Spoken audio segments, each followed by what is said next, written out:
Have you ever walked out of a conversation feeling confused, exhausted, and questioning your own memory, even though you know you were right when you walked in? You start asking yourself, am I too sensitive? Did I really say that? Maybe I am just imagining things. If this sounds familiar, you are not crazy, and you are certainly not alone. You might be trapped in a psychological spiderweb known as gaslighting. It is one of the most dangerous forms of emotional abuse because it does not just attack your self-esteem, it attacks your reality. In the next few minutes, I'm going to walk you through the 5 alarm bells that prove you are being manipulated right now. We are going to dig deep into the neuroscience of why your brain actually helps the manipulator hurt you. And by the end of this video, you will understand a concept called Perspecticide, the death of your perspective, and exactly how to reclaim your sanity. Most people think gaslighting is just lying, but it is actually much more sinister. It is a systematic dismantling of your ability to trust your own gut. According to psychological research, nearly everyone will encounter a gaslighter at some point in their life, whether it is a partner, a parent, or a boss. But here is the scary part. Smart, empathetic, and self-aware people are actually the preferred targets. The manipulator uses your own empathy against you. They know you are willing to look at yourself and ask where you went wrong, and they exploit that willingness until you have nothing left. Imagine your reality is a house. A healthy disagreement is like rearranging the furniture. Gaslighting is when someone slowly removes the foundation, brick by brick, while convincing you that the house was never there in the first place. You end up living in a state of constant cognitive dissonance, where your brain is trying to reconcile 2 opposing realities, the one you experienced and the false one they are forcing upon you. This creates a massive spike in cortisol, the stress hormone, which over time literally shrinks the hippocampus, the part of your brain responsible for memory and emotional regulation. That is why you feel foggy. That is why you feel like you are losing your mind. It is a biological response to psychological warfare. I remember a time when I would apologize for things I didn't even do just to make the tension stop. I thought I was being the bigger person, but in reality, I was feeding a dynamic that was destroying me. I don't want that for you. We need to stop normalizing this behavior. We need to stop calling it a communication problem. It is not a communication problem. It is a control problem. So take a deep breath. Put aside your doubts for a moment. We are about to shine a light on the subtle, insidious tactics that have been keeping you in the dark. Once you see these signs, you cannot unsee them. And that clarity is the first step to freedom. Are you ready to see the truth? Let's get started.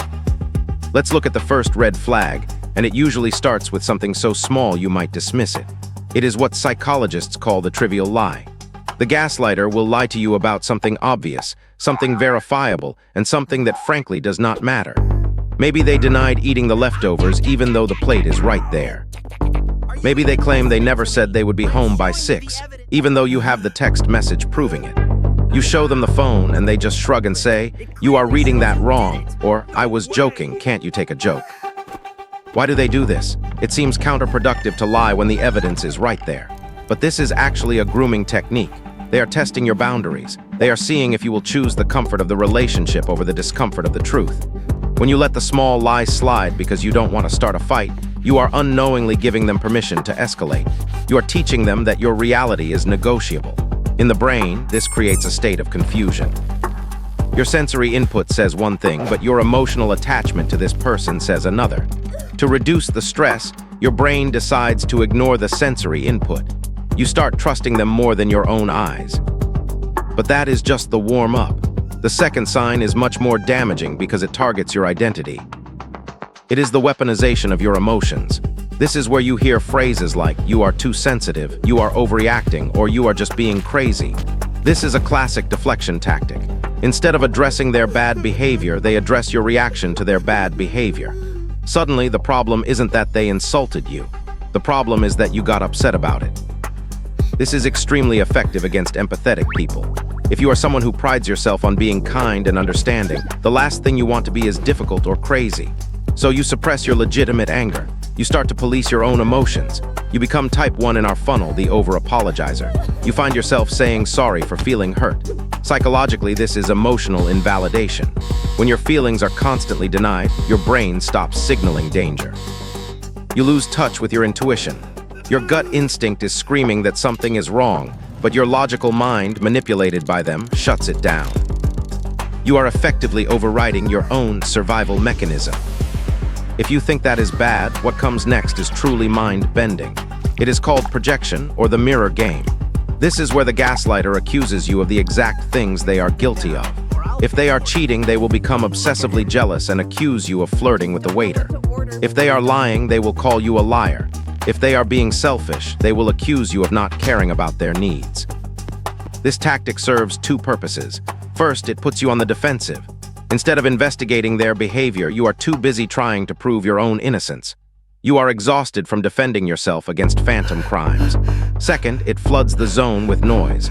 It creates a moral equivalence where everyone is flawed, so their bad behavior doesn't seem so unique. I remember a colleague who would constantly miss deadlines, but in every meeting, he would loudly complain about how unorganized the team was. It was baffling until I realized it was a preemptive strike. By attacking first, he made himself the victim and the rest of us the perpetrators. It is a dazzling display of smoke and mirrors, designed to hide the truth in plain sight. Now you might be wondering, if it is this bad, why do people stay? Why don't they just leave? That brings us to sign number 4, and this is the biological hook that keeps you trapped. It is called intermittent reinforcement. A gaslighter is not cruel 100% of the time. If they were, you would leave. Instead, they are cruel, cruel, cruel, and then suddenly, they are the most charming, loving, wonderful person you have ever met. They give you a compliment. They buy you a gift. They have a moment of apparent vulnerability. This unpredictability is addictive. It works exactly like a slot machine. If you pulled the lever and lost every single time, you would walk away. But the occasional win keeps you pulling the lever, hoping for that dopamine hit. When the gaslighter suddenly acts nice, your brain is flooded with relief and dopamine. You think, see, they do love me, things are getting better. This creates a trauma bond. You are not staying because you are weak. You are staying because your brain has become chemically addicted to the cycle of abuse and relief. You are waiting for the highs to cancel out the lows, but the lows keep getting lower and the highs become more rare. But the final sign is the one that makes escape nearly impossible. It is isolation. Gaslighting works best in a vacuum. If you have friends or family pointing out that this behavior is not normal, the gaslighter loses control. So they slowly cut your lifelines. They might say your mother is always trying to control you, or your friends don't understand our love, they are just jealous. They frame it as us against the world. They want to be the only source of information in your life. When you are isolated, you lose your reality testing. You have no one to bounce ideas off of, no one to say, hey, that actually sounds really messed up. You are left alone in the funhouse, looking at the distorted mirrors, believing that the monster you see is actually you. This leads to the state of perspecticide. You lose your perspective entirely. You become a shell of your former self, existing only to manage the moods and whims of the manipulator. It is a lonely, terrifying place to be. But here is the thing. The fact that you are watching this, the fact that you are feeling that discomfort in your stomach right now, means your spark isn't gone. It has just been buried. How do we break this spell? How do we rebuild the house that they tore down? It starts with a radical shift in how you view yourself. This is the type 3 twist in our funnel, the truth anchor. You need to understand something fundamental. You are not targeted because you are weak. You are not targeted because you are stupid. You are targeted because you are strong. You are targeted because you have something they lack. You have empathy. You have the ability to self-reflect. You have a light that shines bright. The gaslighter is essentially a parasite. They feed on your emotional energy. If you were empty, if you were boring, if you had nothing to give, they wouldn't waste their time on you. Your sensitivity, the very thing they made you feel ashamed of, is actually your superpower. It is your radar.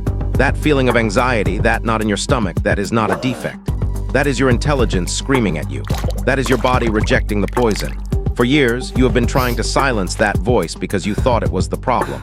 But that voice is the solution. It is time to stop apologizing for your intuition and start listening to it. The first practical step to reclaiming your reality is to stop engaging in the debate. You cannot win an argument with someone who creates their own facts. When you try to explain, justify, or defend yourself, you are handing them ammunition. You are validating their power to judge you. Instead, you need to practice what psychologists call the gray rock method. Be as uninteresting and unresponsive as a gray rock. When they try to provoke you, do not react. Give short, neutral answers. Okay, I hear you. You are entitled to your opinion. When you stop feeding them the emotional reaction they crave, they will escalate at first, but eventually they will lose interest. You are cutting off their supply. But more importantly, you are conserving your energy for the most important person in this equation, you. Start keeping a reality journal. Write down conversations immediately after they happen. Write down what was said, how you felt, and what actually occurred. Do not keep it digital if they have access to your devices. Keep it safe. When they try to rewrite history later, you go back to your journal. You look at the evidence. You anchor yourself in the truth. This is how you rebuild the neural pathways in your hippocampus. You are literally retraining your brain to trust itself again. Ask yourself this question and be honest. If you met this person today, knowing what you know now, would you let them into your life? Would you give them the keys to your happiness? If the answer is no, then why are you still paying rent for them to live in your head? Leaving a gaslighter is terrifying because they have convinced you that you cannot survive without them. They have convinced you that you are broken. But that is the final lie. You are not broken. You are just hidden.